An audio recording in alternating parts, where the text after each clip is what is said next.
Director for Science at Digital Economy Lab and also Chair of Digital Sociology at Faculty of Sociology at University of Warsaw.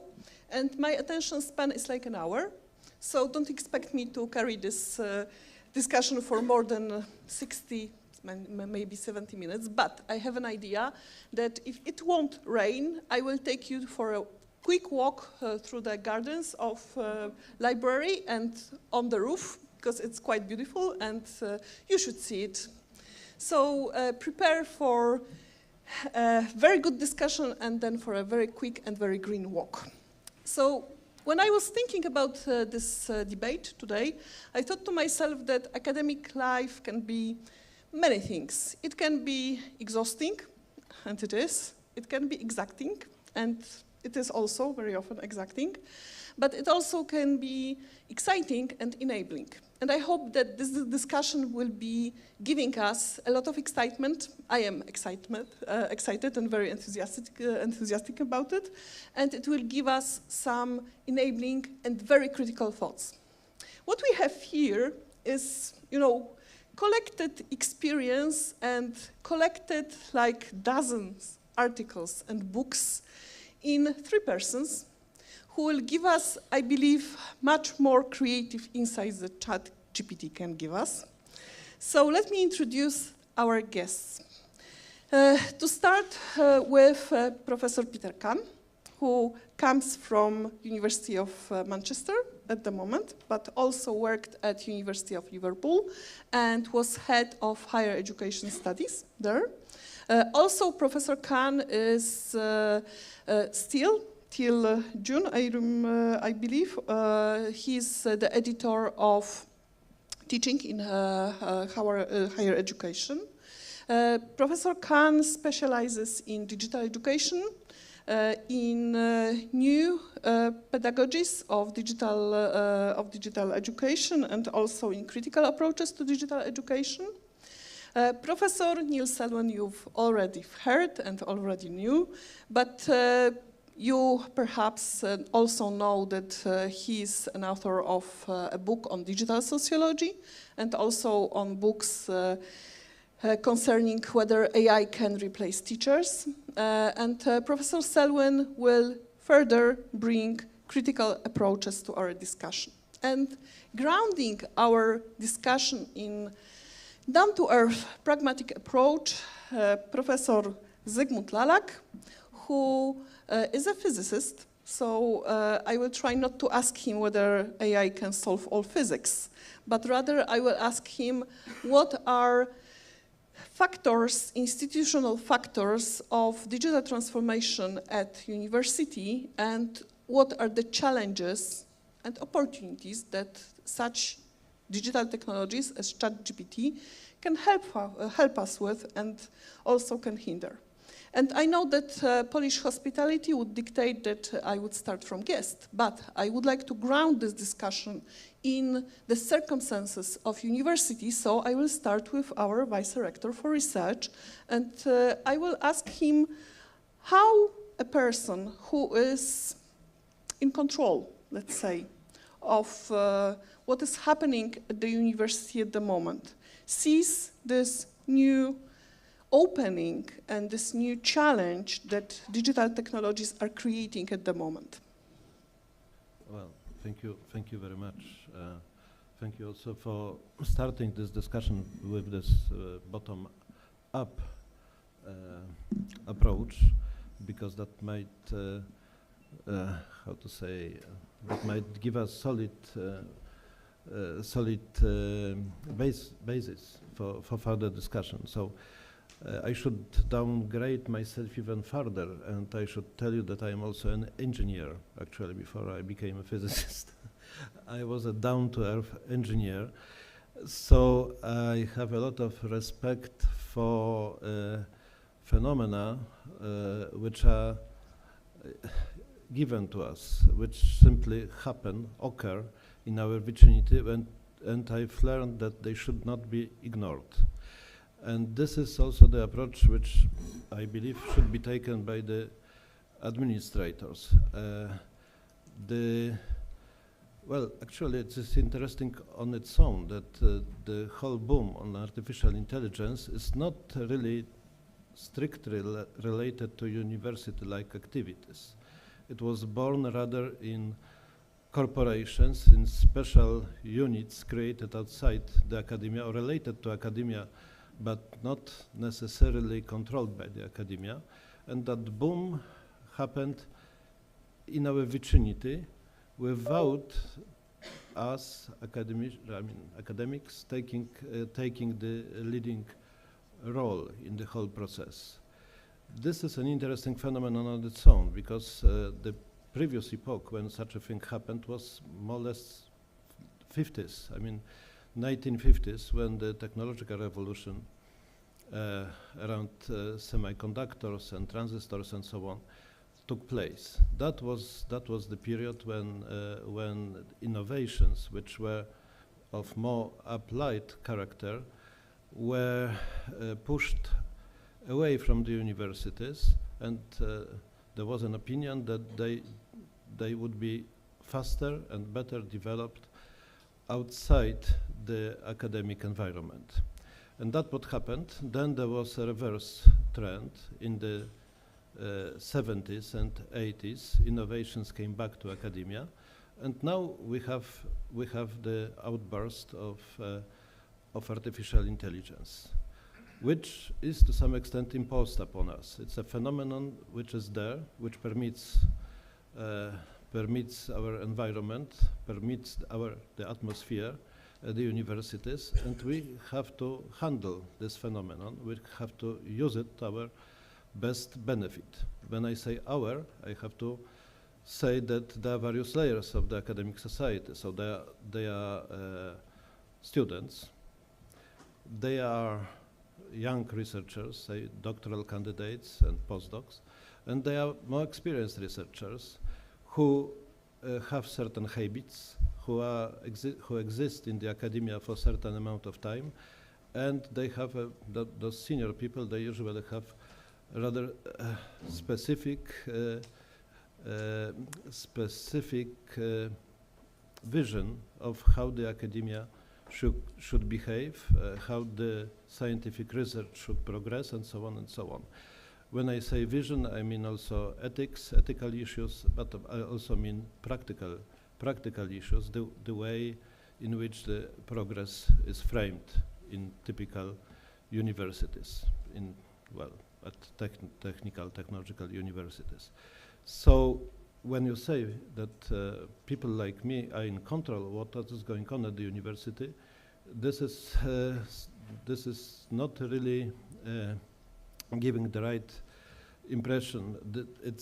It's rather we are watching processes, we are watching trends which come to the academia and grow from bottom up, and this is one of such situations. It's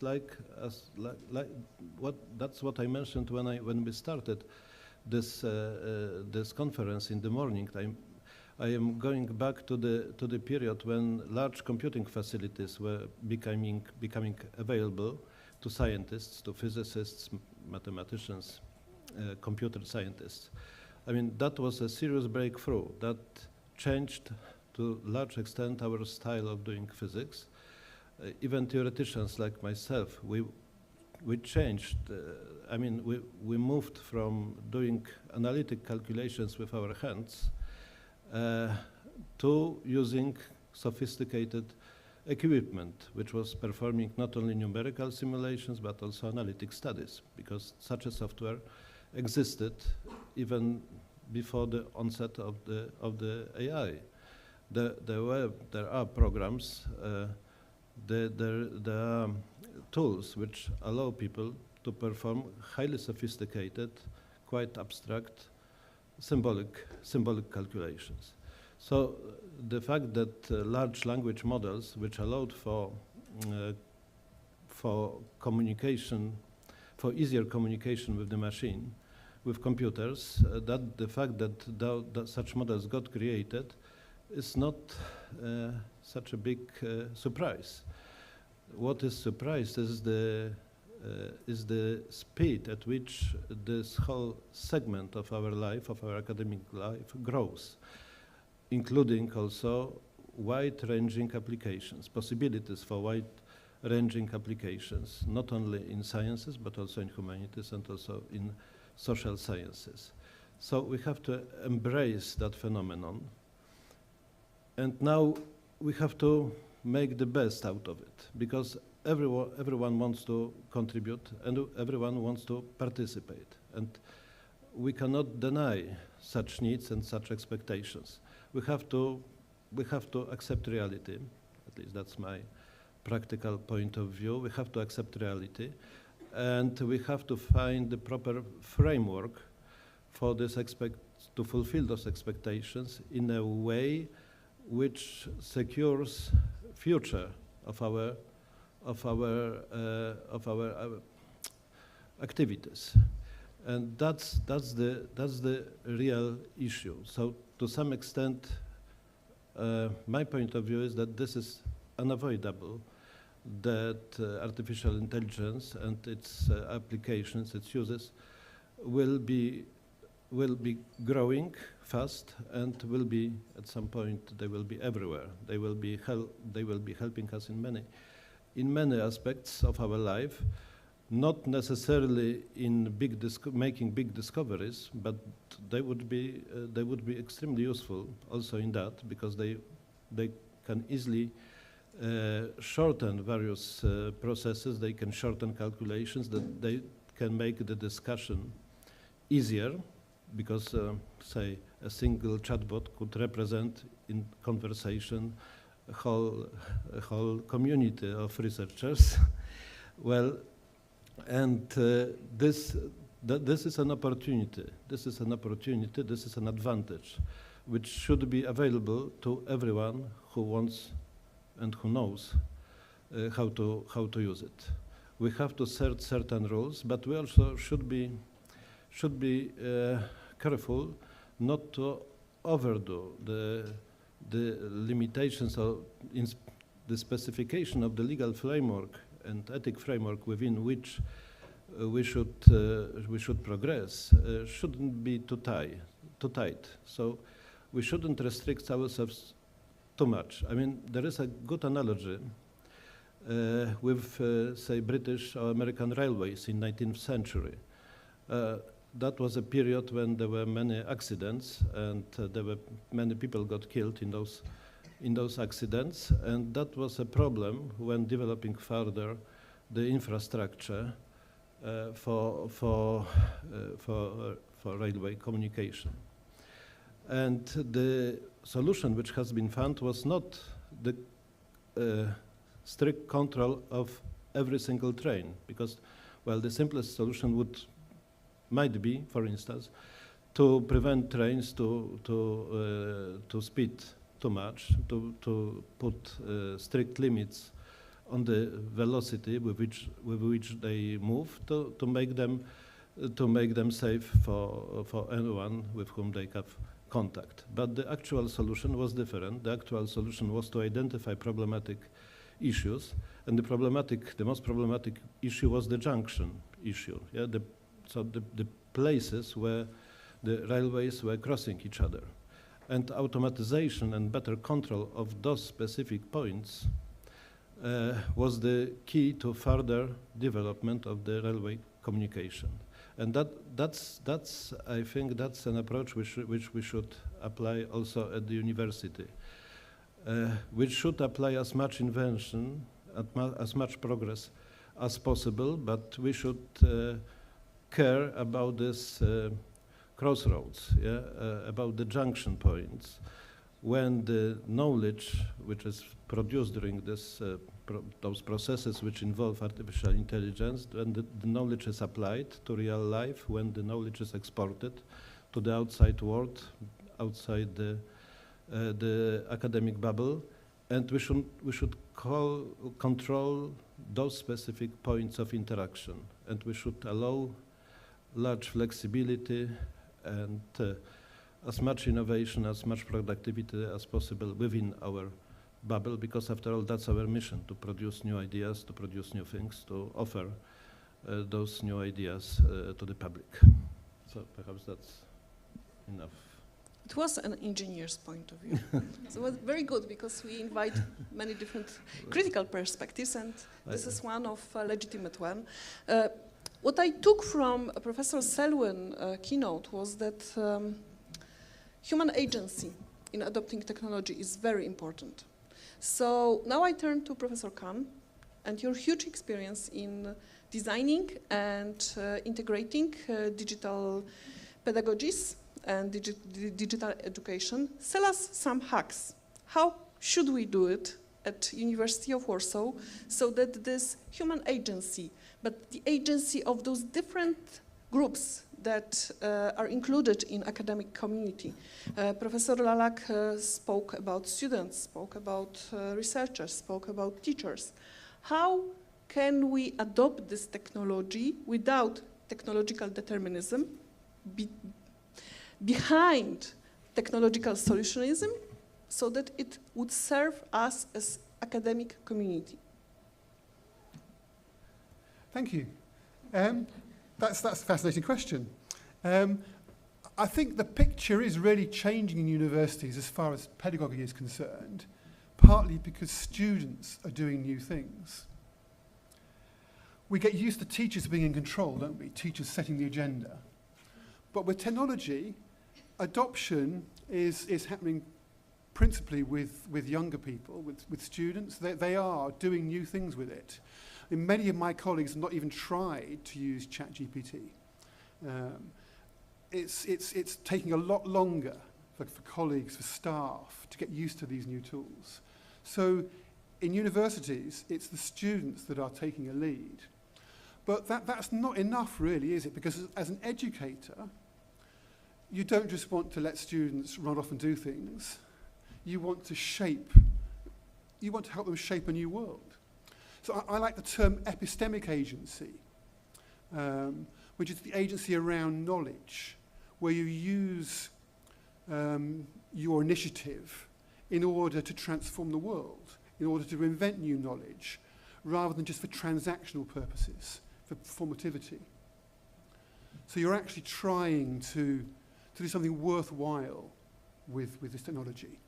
And that's harder for students to get into with a tool like ChatGPT. Because as Neil was saying, earlier in his plenary, the outputs are mediocre in intellectual terms. The outputs, they are mediocre. I mean, they're okay. They may be okay to pass a qualification. You might manage to pass with the tool, but not to create really high quality ideas and thinking and imagination that will move things on and change the world. So that kind of agency requires much more considered approach, and that does take expertise. It takes living with things. It takes experience. It takes having learnt to be an educator, sort of learnt research, and you can't just adopt it just like that and expect to use it for fascinating purposes. So for me, it's not just about adoption of technology. It's not just picking up a software, an app, and using it. That's not enough. It's not enough because generative AI, I mean, some software is like that. You adopt the software and then it's wonderful. But even many pieces of software still require more than that in practice. But generative AI does require cultural expertise as well in the knowledge you're working with. So if we want students to be able to grow into these expressions of agency, of taking the initiative in ways that move the world on, then we have work to do as educators. And that involves acquiring expertise ourselves in these tools, rather than just abandoning it to our students and say, go off and do it. So there are lots of shifts. There are lots of shifts in education happening because of this. We have a responsibility as educators to help our students work with these tools in an effective manner, in an intelligent manner. Because artificial intelligence is something of an oxymoron, to use a technical term. It's a contradiction in its own terms, isn't it? Because it's artificial, but to what extent it's intelligent is another matter. Up to a point, but only up to a point. So there's a lot of work for educators in universities to find appropriate ways forward with students. And you can't just have a strategy that says, okay, let's do it. It's not just a strategy that says, okay, let's make it happen. There's a lot of work involved. Okay, but give me one pragmatic measure. I'm a teacher. Most of my students use ChatGPT a lot. Mm-hmm. Just 2 days ago, I just got an assessment essay that was written by ChatGPT, and my student said, no, I didn't write it with ChatGPT, so I spent like 2 hours just marking the essay and showing the students where the ChatGPT, went into this essay. And it was a lot of my work, additional work, as Professor Selwyn said. And I would like to know how should I change my teaching practices so that I could help my students to use this technology in a way that will not kill their critical thinking. So how do I do it? Well, it is a challenge. I wouldn't pretend otherwise, because you can't actually prove that a student has used ChatGPT, even in your case. I mean, even if a reference doesn't exist, and the student has created this hallucinated reference that doesn't exist, it might be they've relied on some secondary source that had a hallucinated reference. So you can't actually prove it to the case of taking them to a disciplinary panel. So it's not straightforward, but I think it's a point to have a relationship with your students. And that's not straightforward in universities, where there's lots of students and not so many staff. But prioritizing social relations is an important thing to do. So having the conversation with your student is a key part of that, and having it with the group as a whole, and pointing out the limitations. This is part of the AI literacy that is important, that students realize these tools they're limited in their functionality, in what they can create. Okay, but as much as I love my students, some of them are lazy beasts. And they will go to ChatGPT just to, pass the assessment. And I don't want that. I want them to put in the effort. So controlled conditions is one way forward. You can have people write things under controlled conditions, or engage in things under controlled conditions. Doesn't have to be a formal examination in a hall with 100 desks where everyone's writing away. There are spaces in which you can engage with students in a way where they're responding to you. I mean, I had presentations on a course unit I was running where the students presented things to me. So that's one example. I mean, technology itself does offer certain other possibilities. You have document history, and you can see how a document was created. I mean, people can still game that, can't they? Students can still game a document history. So we have a new virtual learning environment coming into my university, and we will be able to have student collaborations where they're using Microsoft 365, and you can see how a document evolved, and you can see the evolution of that document. Now, students could still feed in things over time into that document, but it gets harder. So if you've got collaboration, and it's also amongst the student body, they can see between themselves what one of their peers is doing. And that, for me, is one of the challenges. It's the trust that could break down, that one student says to another, why are you using this tool? And it's creating an output that isn't as good as we want with our group work. There are lots of tensions there when trust breaks down. And that's one of the issues that is most challenging, is the possibility for a breakdown of trust between staff and between students themselves. I mean, I had students complaining about other students using it in work recently. And you have to work actively to maintain that trust. So that there are ways forward, but they're not... They are not easy fixes. They're not easy fixes, no. Okay, so I will take the threads of what you said, and I will give them to Professor Selwyn. Because another thing that I took from your speech was that perhaps the methods of assessments are not right. And how could we change them? And I would really like you to refer to your personal experience so that we really assess the knowledge and the skills that we are trying to give our students at the university. I think you should ask an expert on assessment. I don't teach. I've got no idea at all.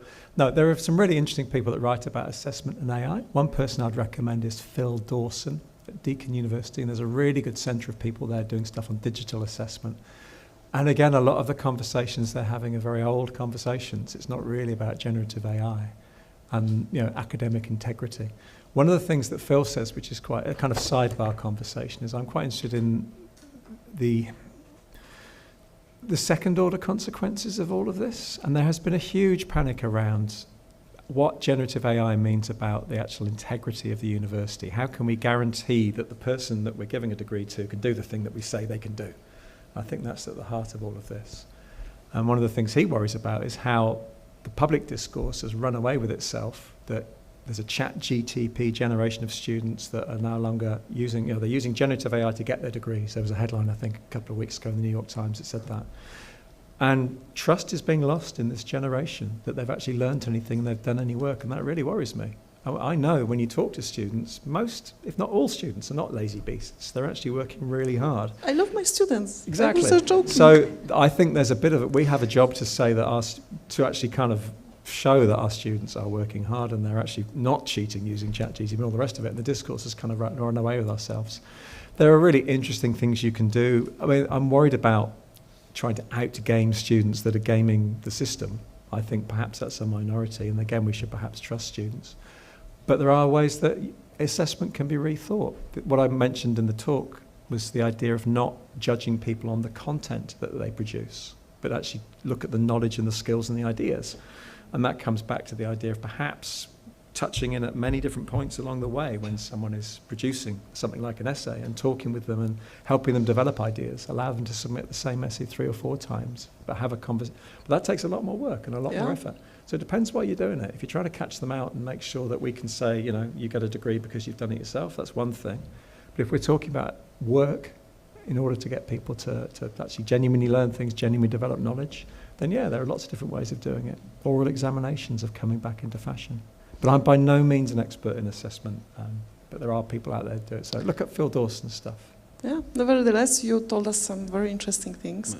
May I add something to this Yeah, discussion? of course. First of all, I think using artificial intelligence doesn't mean cheating. I mean, it's a legal tool which is available, and one should simply make the best possible use of it. Second of all, as far as I know, the IQ of the best chat boxes is at the level of 100 and growing. So quite soon it's going to be a challenge to use those chat boxes properly, because they might reach the level of the best students in the lecture room. Second and the third thing is that actually asking right questions is also an art of a sort, yeah, and that's what, well, those conversations with artificial intelligence, at least so far, they're usually initiated by people.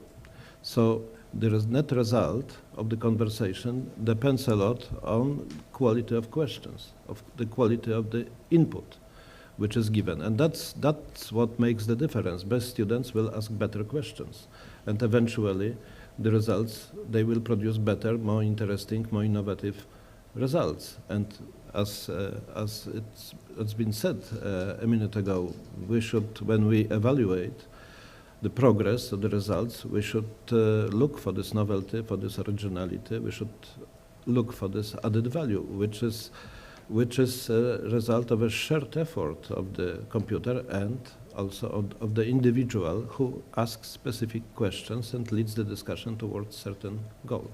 So you argue for complementarity in using this technology? Yes, broadly speaking. Okay. So I'm glad that you are at the microphone, because another question that I would like to ask you was from a more systemic level. How should a university react to collaboration with EdTech and with technological corporations that are offering universities a lot of easy fixes, I would say, but not so much solutions for challenges in education and research that we are having. How we should carry those relationships? Well, we should be smarter than they are. That's to some extent part of our mission, to be smarter than everyone else. So, in fact, the interaction with the commercial sector is not an easy one. First of all, they keep scanning everything around, including us, including the output of students and researchers at the university. So they are trying to induce the behavior which results in sending into the computer as much of our output, intellectual output as possible. Now, in return, we are obtaining these toys, these tools, which could be used in many ways. They could be used, of course, to create new knowledge, or they could help to create new knowledge, as I said. But also, they might be serving other purposes. There are those agents which everyone can create using generally available web pages, and one could try to automatize essentially any process in real life using those tools. So there is something for something. Of course, these ethic issues which are behind the scene, those are very important. And concerning the work of the researchers, university researchers, the IP should be under control. So we should build repositories, we should control the flow of data, the flow of ideas, the flow of papers, so to say, of documents, to the extent possible, to assure our priority of our researchers, to save the IP rights. And this is not an easy task, because on the other hand, we are living in the epoch of openness. We are encouraged to publish in the open access system. We are encouraged to publish research data together with our papers, and that this is an easy food for the charts. This is easy food for the companies. So there have to be a balance between this openness and safeguarding of our effort, of the results we are producing as universities. And this is an interesting field for open debate. I mean, what we are trying to tighten the rules. We are trying to control the situation. For instance, University of Warsaw has built its own repository for data and also for journal papers.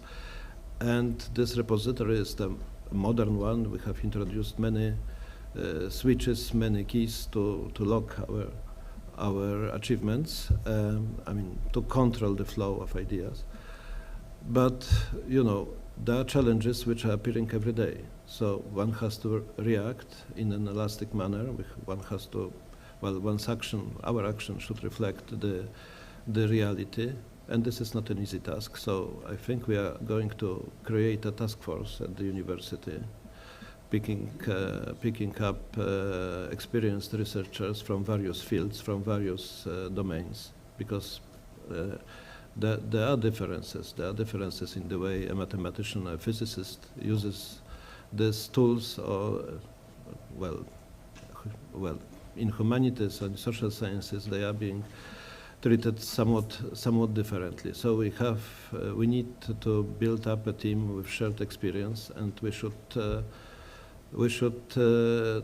try to improve the situation, to fence ourselves against these bad habits. On the other hand, we have to discuss with these companies, because as I said, the whole technology has been created outside of our bubble. And we need access to that technology, and it should be a wide access. So we have to offer something to bring to the university this equitable and rather wide-reaching access so that our researchers have this advantage, can compete with other researchers, with other research teams in creating new results, creating new phenomena, well, new achievements. So there is this way. The funny thing is that, at least I am told, that this technology will become cheaper and cheaper. I mean, the more sophisticated it is, and the more popular it is, I mean, the access should become wider and wider, because the access should be cheaper. But where is this level of, say, equivalence, economic equivalence of the system, that we don't know? We are testing. Yeah. We are going further and further, so we are negotiating with various companies. At the university, we have recently bought an agent which is called Scopus AI, which helps to scan the Scopus database in an intelligent way. We are thinking of acquiring other tools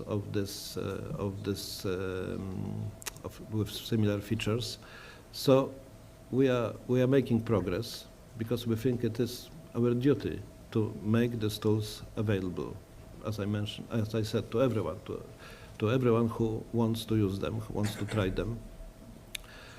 But it's not an easy task, and it's not; those are not easy decisions, because we fear from time to time that a mistake could bring very serious consequences in near future. So this is new area, new swamp, so to say, and it's a This mistake being, for example, being too dependent on the fixes that technological corporations are bringing to the higher education? Well, the point is that they also depend on us, because they are motivated differently than researchers. So we are natural clients. Without us, those tools would not be developed to the extent they are. So they need us, and they need our input. So there is an interaction. This is also rather interesting, because it's interesting to watch how fast this happens, that they are trying to take into account our needs, and they are trying to reflect that in their products. And these improvements, they are happening in front of our eyes. So this is kind of a conversation.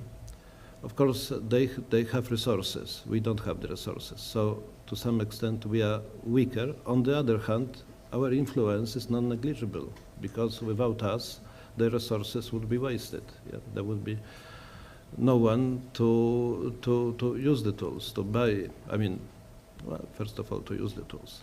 So it's a complicated game. I would say it's to some extent a new game on the market. Yeah. Okay, Professor Kahn. So now I will paint a black and white picture for you. The black picture is that this technological solutionism is bringing what stereotypically digital technology is bringing us: automation, personalization, let's say, but massive education that George Ritter once called McDonaldization of education. And on the other hand, we have those things that Professor Selwyn talked about, trust, more personal touch. Also, you mentioned this, that this is very important. From your, again, experience in leading great programs at your universities, how can we balance those two pictures so that our students be more supported by us and have more agency in the educational process?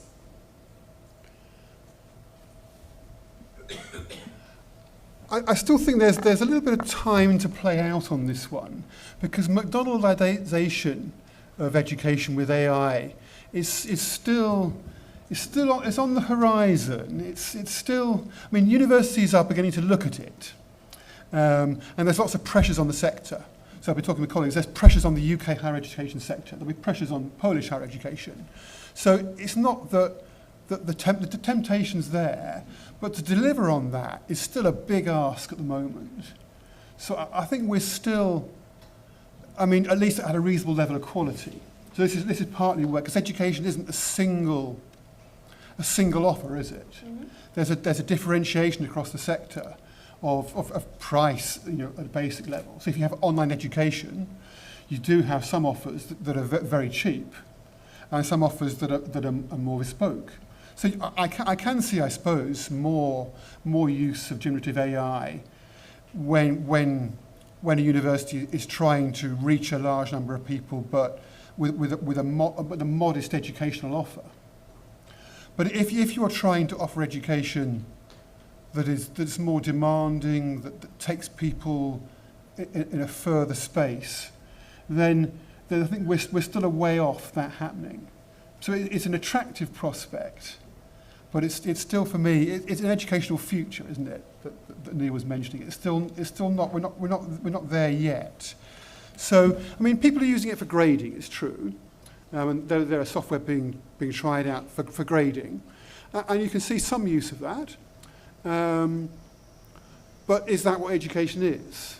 I mean, you can have your work graded, and there will be ways to use it to speed up the grading process, even beyond the sciences where it's more clear-cut, and where it's already being used more straightforwardly than in social sciences and humanities.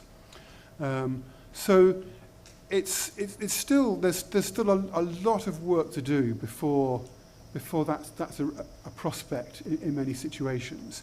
I mean, it's being looked at, but I think if you want the education that makes a difference in the world, then that's quite a different argument.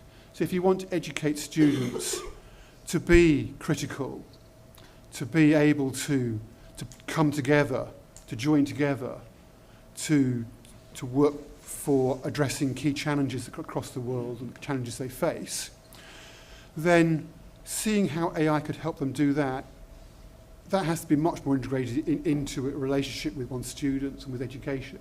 It's not a straightforward possibility. So it does come back to the purpose of education in many ways as to how close something is. But I don't see McDonaldization of universities being a straightforward thing for all universities. There will be some universities that try and play for it, but that's a particular kind of education that will have quite close limitations to it. And how about research? Because I'm reflecting to your experience in being editor of quite a prestigious journal, and can you see any opportunities for making slow science with all these, factors that tell us that we should publish more, faster, perhaps using the help of GenAI? Well, publishers are certainly very concerned of being swamped by lots of output. So it's a major concern for publishers, and they're actually willing to work together on this, which is quite unusual for publishers, because normally they're quite protective of their territory. But publishers are engaging with each other, trying to see what are the trends going across, identifying things by looking at all the submissions they've got, trying to get a sense across their industry as to what's happening. And that requires cooperation on their part. So they are exploring that, because, I mean, the possibilities for articles being generated by AI, it's easy, isn't it? And you can't tell. You haven't got a nice, easy tool to say this was AI produced. It's not straightforward to tell. I mean, you have detectors, but they're not. There's no way of proving that even if a detector says this is 80% chance of being AI created, that is the case. It's not a real percentage, is it, of some measure.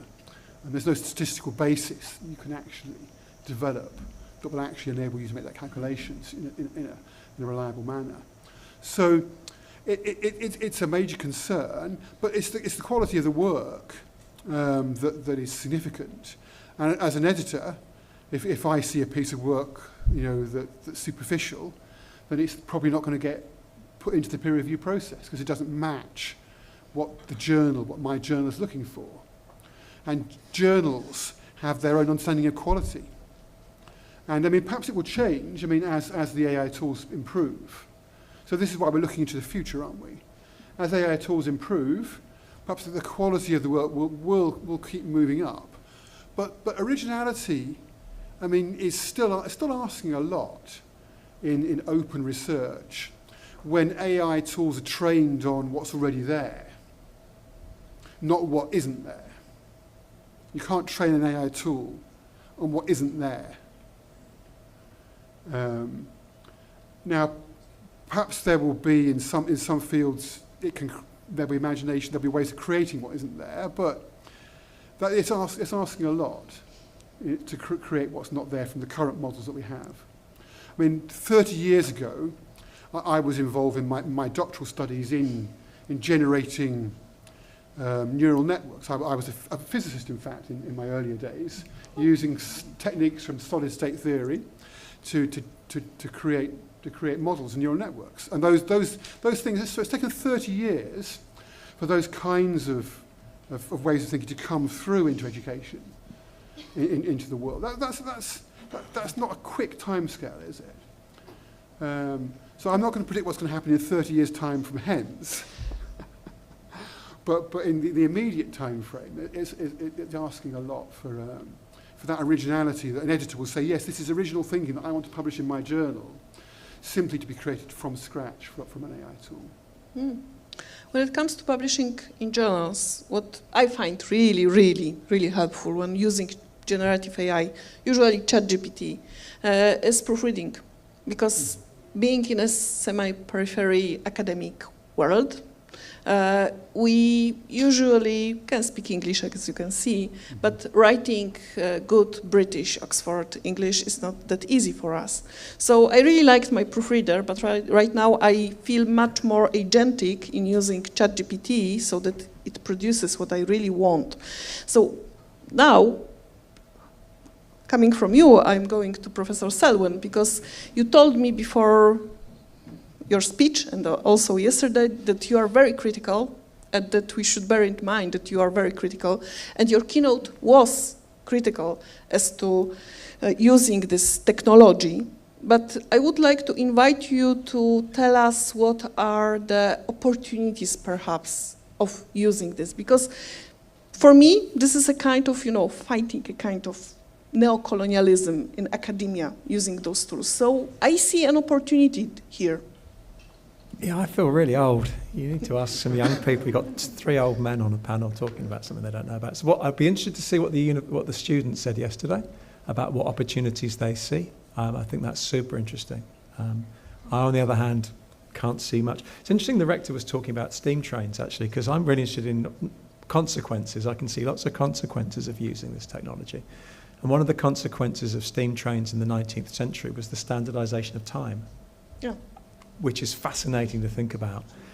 And I'm thinking about the standardization of higher education, because AI is based on logics of standardization, efficiency, measurements, scale, the rest of it. So I can certainly see consequences of Gen AI. When you say real opportunities, though, I'm guessing you're talking about the kind of things that people say, like game changers. I genuinely can't see many game changers at all. Perhaps because you speak perfect English. Exactly. So what I was going to say was, I don't speak perfect English, actually. I speak really bad English. I was in a conversation last week where a Swedish researcher was talking about phronosis, I think. And she was talking about the ways that, and she said, how do you pronounce that? I'd never heard of the word before. And honestly, but it's interesting you say that, because when I've spoken to Swedish colleagues, they have said as well, proofreading, language, and the rest of it. When I asked my critical research colleagues about things that gave them hope, one of the things they did say was things like live language captioning or multilingual classrooms, the ability to be in a classroom and actually have a conversation in different language, which I can see that there are issues there about accessibility and possibly opportunities. But that's not necessarily generative AI. We're talking about large language models, natural language processing. So I can see AI has applications. Whether that's an opportunity or a game changer, I'm not particularly sure. People tell me that generative AI is actually pretty good at doing mediocre coding. There are certain areas where programming, language, there might be opportunities. But I guess for me, the opportunities are more about how we engage with thinking about education and technology. So the main opportunity, I think, is we're having some really interesting conversations about, aren't our assessments a bit crap? Or why are our students having to cheat doing essays? I mean, broader things around what needs fixing in higher education. The answer isn't generative AI, but AI is causing those conversations to take place. Perhaps one of the opportunities about this generative AI moment, and it's a crazy moment, is I think it's getting people slightly focused on artificial intelligence in a broader sense. So MOOCs, you may not know about MOOCs because it was ancient history, massive open online courses, was the huge thing in the 2010s. And they kind of faded away. But when I was talking to the guy that initially came up with the idea of MOOCs, George Siemens, he said, yeah, it didn't work, the revolution didn't transpire, but it did make universities take online education a little bit more seriously. And when COVID came along, a lot of the ways that universities responded, so MOOCs started something. It wasn't what we thought they were going to start. And I think Gen AI might be the same. I think the tools are going to disappear and everything else, but we will start thinking about AI in a way that we weren't before. So that's an opportunity. And I also think it's an opportunity perhaps to break the hype cycle around ed tech. I wrote an article about 10 years ago which was titled, "Ed tech is full of bullshit." The point being, we continually get hype around technologies transforming education. And here we are, 40, 50 years later, in a lecture theatre, and you're listening to 3 people speak. Not much changes, but stuff does change. So I think it might break the hype cycle, because everyone is super excited at the moment about Gen AI.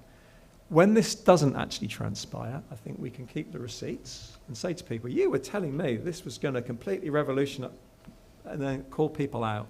And it might lead to more sober responses to the next big tech breakthrough. And actually we can start engaging with technology in a more beneficial, meaningful, thoughtful, less kind of reactive way. So there are opportunities, and of course it allows you to prove. But I would say, I'm just writing a book at the moment, and the publishers have outsourced the copy editing to AI, and it's crap, absolute crap. So it's not good enough to really do, we still need proper copy editors, proper translators, and proper authors as well. Of course.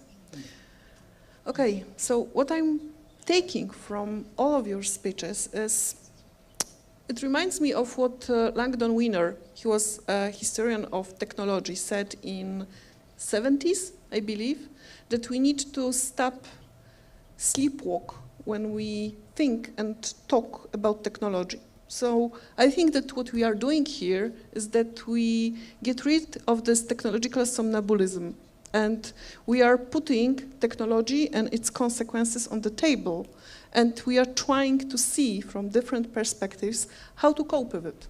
So we have those different perspectives, some of them more institutional, some of them more individualistic one, but I think that it is very important to start discussion, start debate, start deliberating, start participating in this discussion and inviting into this discussion those different groups and communities that we do have at university. Do you have any questions? Please do.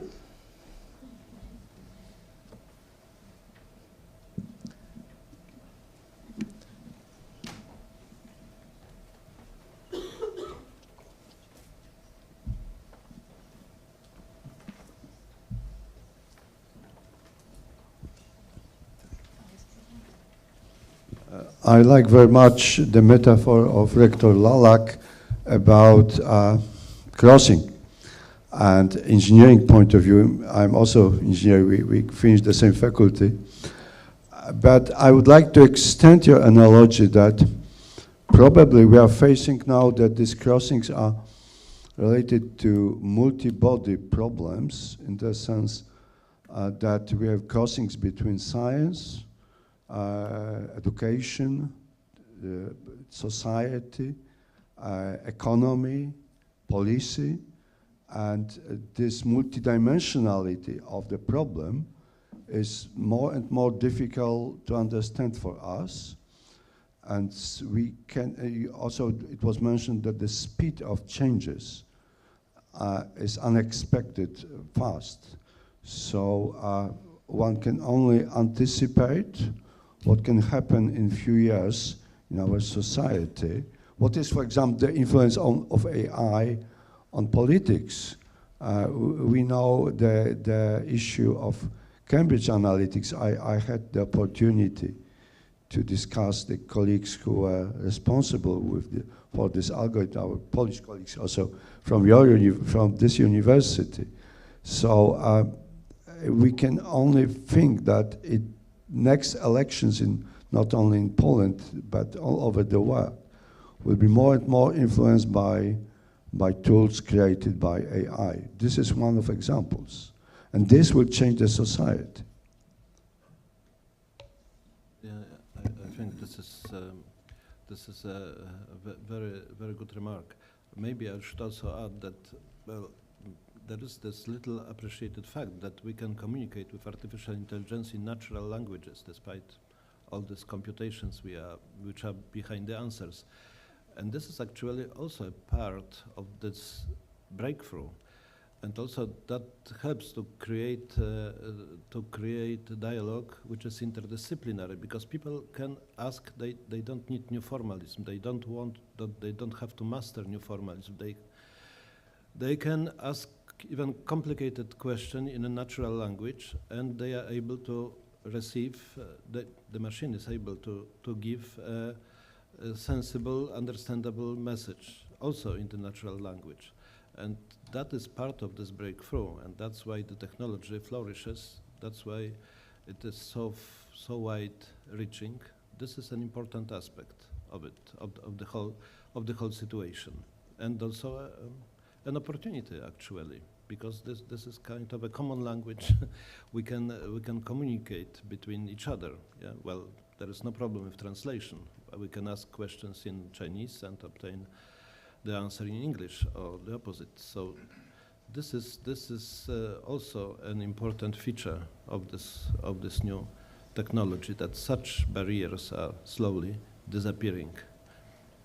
Well, maybe also I should say something more technical, because, well, we should look at this artificial intelligence and this large languages with correct perspective. Actually, those are rather simple programs which take a bit and then add as the next bit in a sentence the word which is most common, say, in the dictionary which the machine has. So this is this type of reasoning. I mean, it reaches certain level of intelligent behavior because of this massive nature, yeah, because there are so many such processes put together.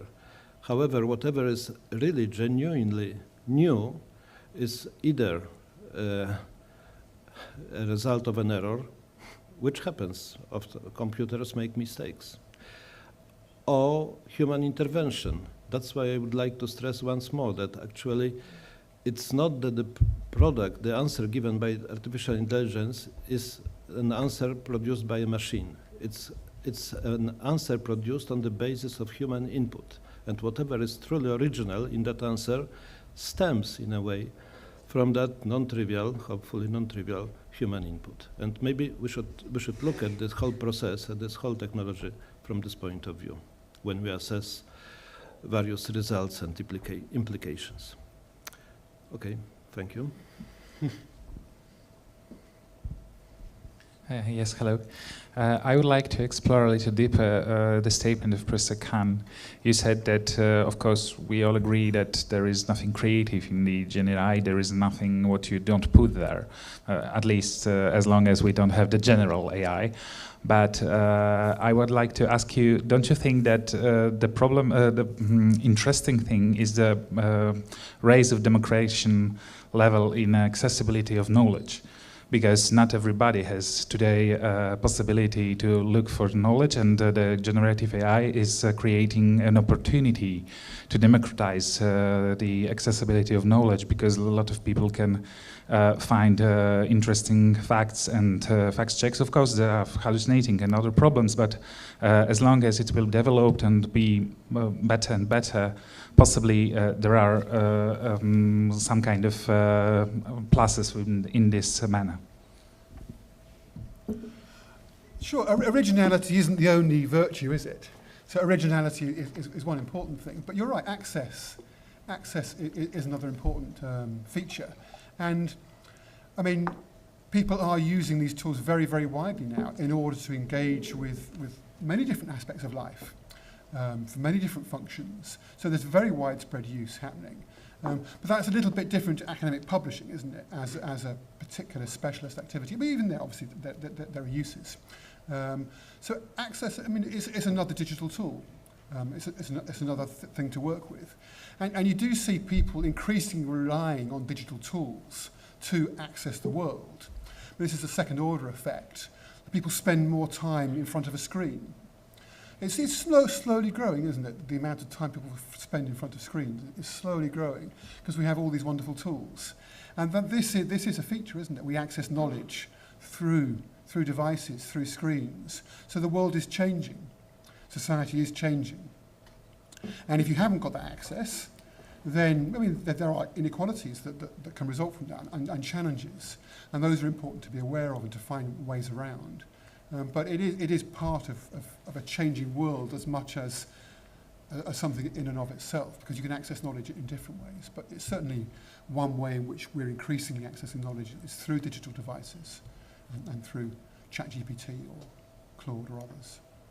I don't see how GenAI is increasing access, because you need to be able to access it through one of these things. And if you can access it through one of these things, then you can get on the internet and look it up for yourself. So one of the interesting things about access to knowledge is, I'm not entirely sure it's widening access. You probably have more opportunities to find stuff. And there are big worries about people using GenAI as a replacement for search, internet search.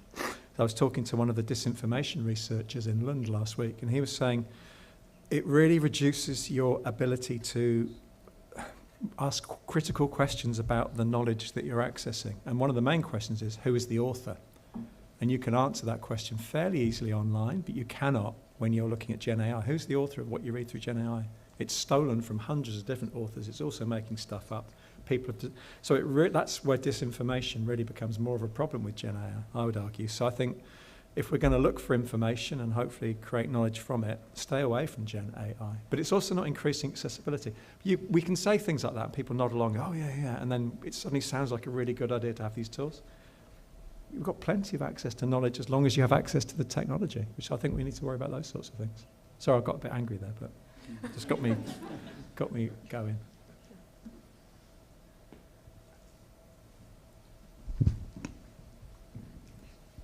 Could I actually pick up on that and actually agree with you and say it's actually possibly the other way around, that actually it's widening the digital divide, because we've talked about the free model of a lot of these products today, but there is a paid model, and actually is students that can afford the paid model, the more expensive engines from generative AI, are they actually afforded a better output that is going to impact their academic results or whatever they are doing or whatever they're trying to achieve in life, because they are able to afford more? And it's not just that they've got the free model that everybody has, they've got more. Sorry, that wasn't really a question, it was more a sort of a follow-on statement reflection. No, you're right. The people who have the free model only have knowledge up until 2022, I think. So you can't write. So you're right, there are worries there. And I think one of the things I was hinting at in the talk earlier was it's not going to be free. Nothing is free, you know that. And I don't think these tools are going to be free for much longer. And I don't think we should pay for them.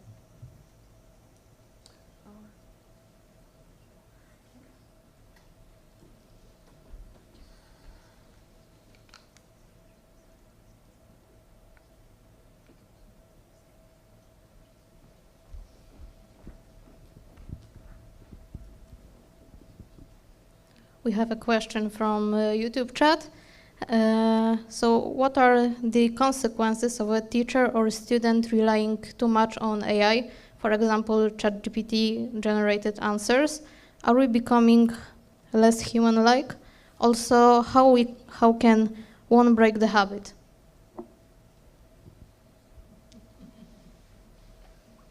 It's interesting that a habit has been formed, isn't it? The question indicates that a habit has already been formed. It doesn't take too long to create a habit, does it? And I think we can see lots of habits being formed in the students we work with. or in other settings already. So, I mean, it's already shaping the world we're in. I mean, that for me is one of the key things that I'm interested in, is how I respond to this world that's now there. I, as an educator, I want to respond to the world that's there. So I want to help my students work with these tools in an appropriate, relevant manner. And for me, one of the main issues is the trust. I mean, it was fingered in the question there. The extent to which trust can break down if someone's just using a tool in a way that's not transparent. So trying to find ways to bring things into the open is for me a very important principle, to find ways to be transparent about our use of these tools so that we don't have consequences like trust breaking down. I mean, and that's not easy when you can't detect use, but you have to find ways forward, don't you, as to integrate these things and to make them in the open.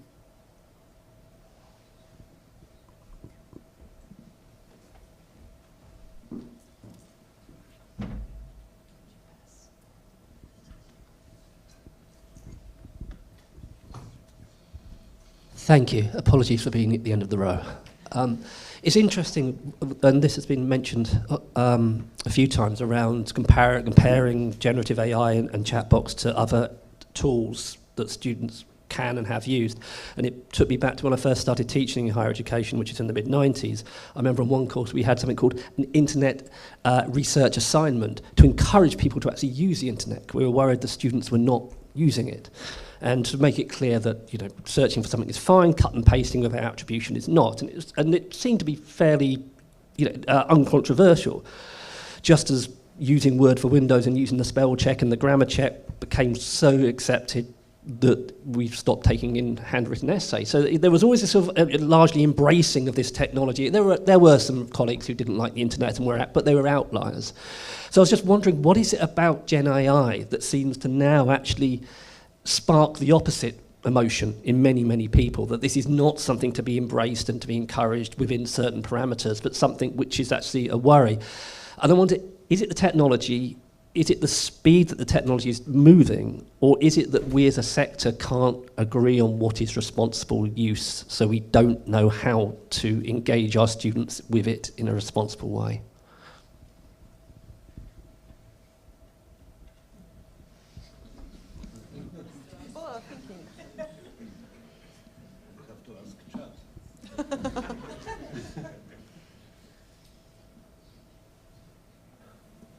I mean, the scope to short-circuit learning is, for me, quite an important consideration. I mean, that for me, I think, is one of the main worries. Because students, they don't necessarily need to get a first-class degree, you know, a 5 grade point average, or however you measure it. And getting a qualification from the University of Warsaw might be enough on its own, even if it's, you know, it's a past level, particularly if you're having to work hard and earn money to fund your studies and to live. So it is part of a, you know, for the students' world, it's one concern from them. It's not, for an educator, you're in a different space, aren't you? But for a student, you're living in quite a different space. And whether or not you've just created your essay entirely from a 5-minute exercise rather than spending 2 days doing it, is a different issue for you when you're trying to live the whole of your life. Whereas for an educator, we have responsibility to curate, to facilitate, to help people to grow and to be able to work and to learn in an imaginative way where they can be fully original and create things that aren't there already, to go beyond the existing knowledge space that the world sees at the moment. So I think the perspective of a student could be quite different to the perspective of a member of staff. And that, for me, I guess, is part of why I'm interested in it, is so that I can respond to the way students are moving.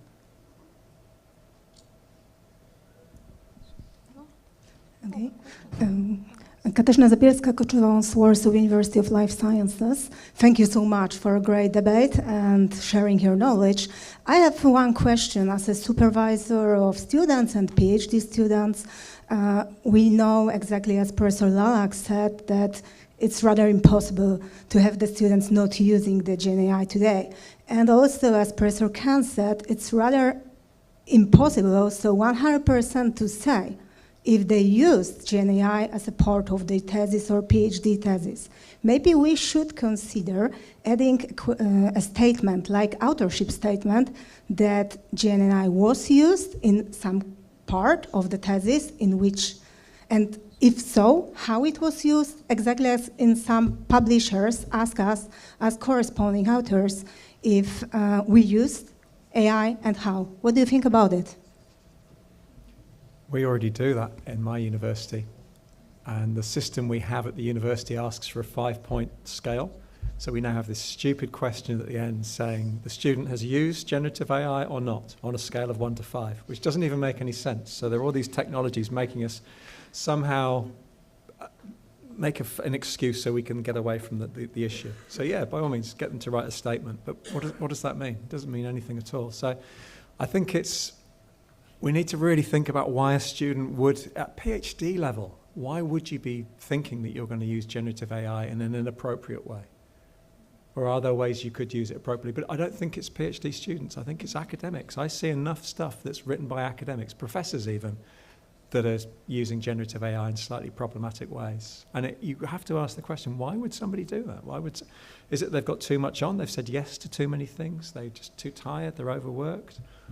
So I'm against the idea of just having tick box things that gets us off the hook, gets the student off the hook, and then if the student is found to have used it inappropriately, then we can hammer them and say, but you said you hadn't used it. Again, it comes down to this thing of trust. And in some ways, if we are using it in a way that's really generative, it might morph into the background like the internet. No one has to say, I used it, Google search to research these. So who knows? But I think the idea of getting someone to write something down and say, I did this, I did that, I'm not sure that's the way forward for academics, let alone PhD students. I think one of the things that you do want to encourage is reflexivity about one's use of AI tools. So if a statement at the end of what you've written could provoke that, rather than just be a 1 to 5 scale, so you're actually getting people to explain and to talk about it and to make sense of it, then those kinds of actions, I think, are more helpful in bringing something into the open, bringing use of tools into the open to help develop the AI literacy that we do need in order to make sense of the tool. Well, maybe I can also add that at the University of Warsaw, actually, we have legislation. Well, I'm not sure to what extent this legislation is obeyed, but in principle, we request the student to state which part or to what extent the artificial intelligence was subsidiary in creating the content. But I think well, I also know that at least one university, University of Technology, mining technology in Krakow, has acquired software which can be used to recognize the contribution which was, say, formatted or formulated by artificial intelligence, and to some extent that works. But I think, similarly as the previous speaker, that we should rather judge the effect, the output. That if the use of artificial intelligence enhances the work helps to create, as I believe, which is always happening with the at least partial intervention of the human brain to create this additional value. Then usually an experienced teacher can recognize this happening. That should be to some extent appreciated, and that should be the eventual way of say judging the value of the AI contribution to a given diploma thesis. So I wouldn't be actually that strict. Also, I know that there are many schools, higher educational facilities in the world which withdraw from very strict regulation concerning putting such specific statements. Probably partially because that simply doesn't work in practice. Thank you for the panel. My name is Mary. I'm from the University of Birmingham in the UK. The question, well, perhaps a note as well, relates back to something that my colleague here has said. So digital technology and as well our reaction as higher education institutions to these revolutions that have happened. It's not the first time that we've had or have to face these revolutions, even starting from perhaps the use of calculators to the use of computers to the use of the internet and so on. But perhaps this particular technology is threatening our academic identity, because now we've got a tool that can do what we can do. Like basically it can create the curriculum, it can develop material, it can teach.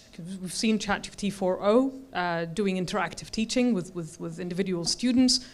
It can create assessments and it can provide feedback, can mark these assessments and can provide feedback. At the end of the day, I feel like this particular technology is not threatening the way we do things, it's threatening us. It's threatening our basic existence as academics and as higher institutions.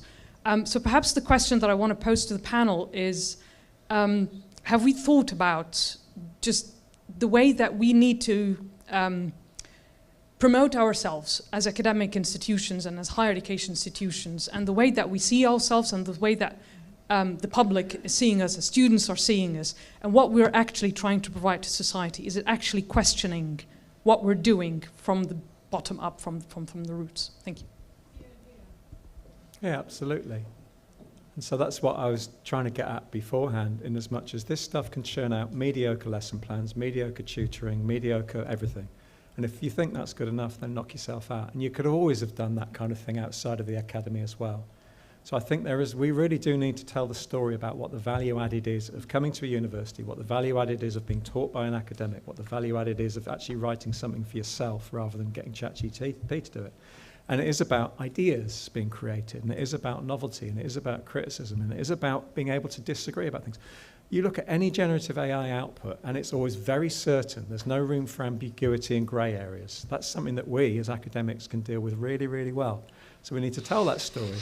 And it's not just to the public, but it's to students that might be thinking of coming to university. Now, why the hell would they have to come to university? And we need to sell ourselves on that grounds. And I think we're not good at that. So I agree with you completely, but I don't agree with you that ChatGPT can do the job we do. The job we do is far more complex. It can do a crap simulation of what we do. And if people think that's the same as what we do, then we do have a problem.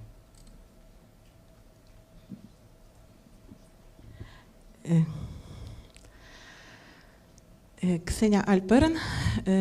I'm coach and I like to ask question, and I ask ChatGPT about question about our panel, and what question I received for us, I think. Should generative AI have its own creative style, like a true artist, or strictly mirror if the user's voice and our prompt, etc.? Whenever all should be an independent creator or just a reflection of human creativity. Whatever an all unique style is a breakout, a dangerous shift in a authorship. The question is, it's dangerous or no for us, and also connected to previous question for our moderator about assessment. Maybe, of course, the system will change a lot with artificial intelligence, and with it, maybe we should access the creation of student, not how they will create, how it is ethic also, of course, etc., etc. It will change all the model of the system, and for us, we are dangerous about it or no?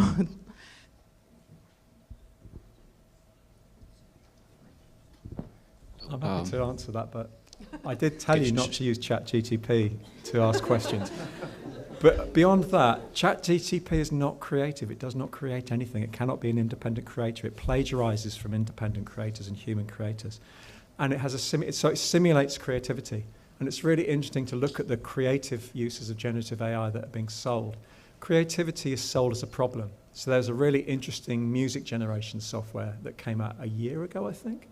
And it was sold by the CEO saying, creating music is really difficult and a huge problem. We've solved that. The whole point of creativity is it's meant to be difficult. It's meant to be hard work. It's meant to be a problem. You're meant to get it wrong. It's meant to have friction. And the AI imagination of what creativity is friction-free. You can create at the top of a button. And that's not what creativity is. That's just something else. So no, generative AI cannot be an independent creator. It's a plagiarism machine.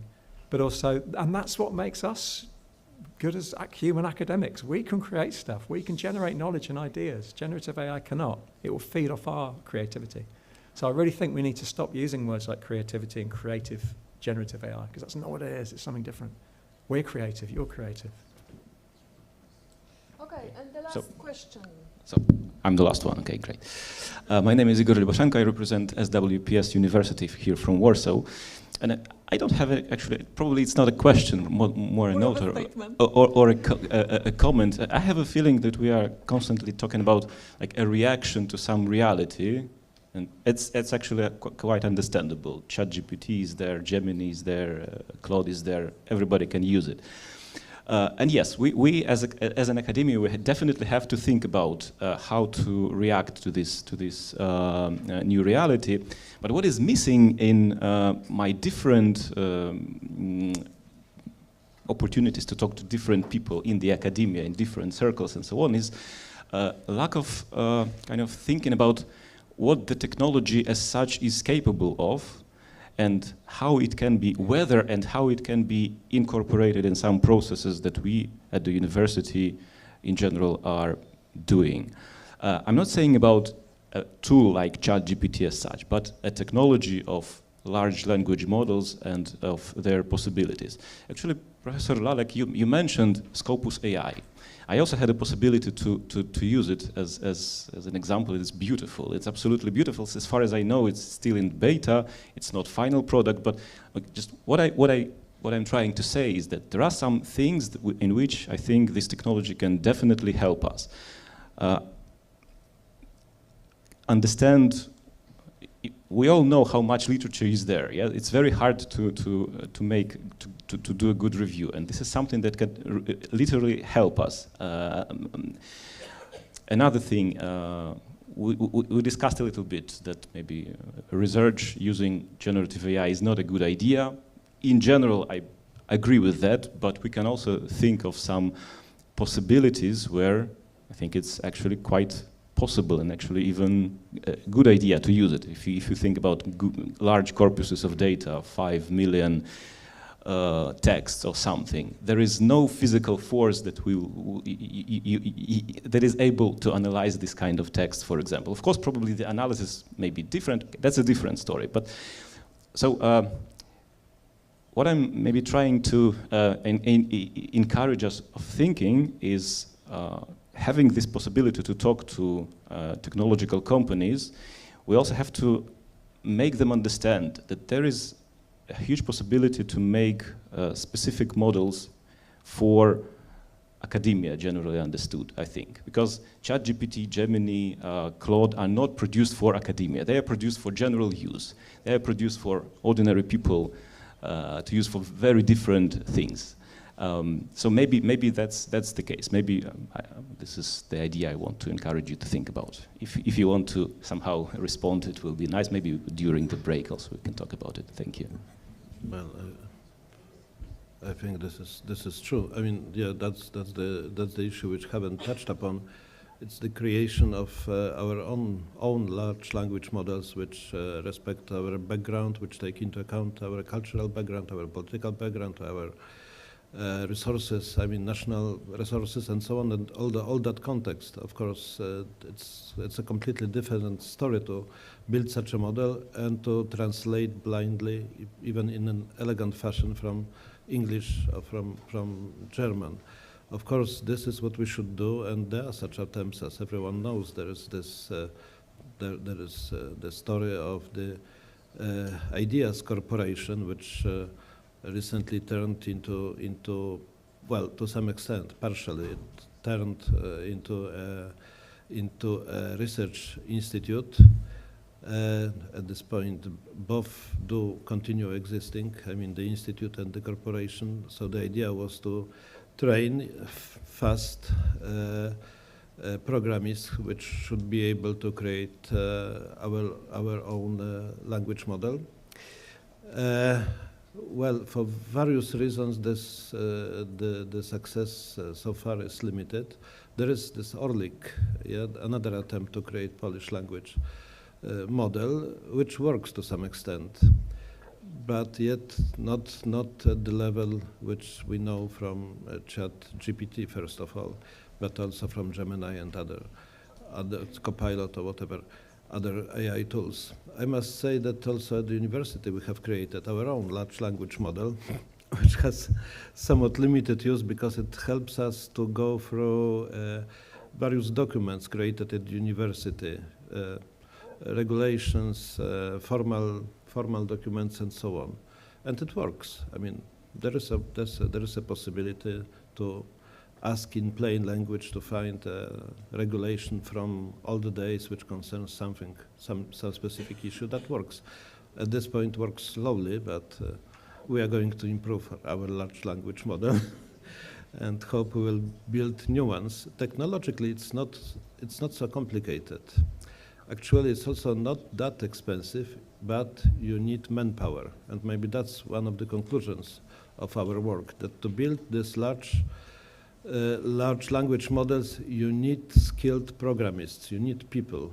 Only the people, only this skilled programists can do such a job, can write these programs, can create that reality which we perceive through the interfaces known from OpenAI or other corporate programs. So we are trying, we are going in that direction. We are putting our resources into that. It seems it's, well, it's not actually the money which is limiting the situation, which is limiting us in this effort. It's legal environment, it's manpower, well, it's the structure of the academia itself, which sometimes doesn't help to create concerted effort at the scale which is needed to achieve fast success. In this respect, corporations are usually better, more efficient. Okay, so dear panelists, thank you for bringing your experience-anchored, human-based, value-laden, embodied approach to generative AI. Thank you so much. I've thought to myself that I used a lot of words beginning with E at the beginning of my of this panel, so I will end it with it, that it was excellent. Thank you so much.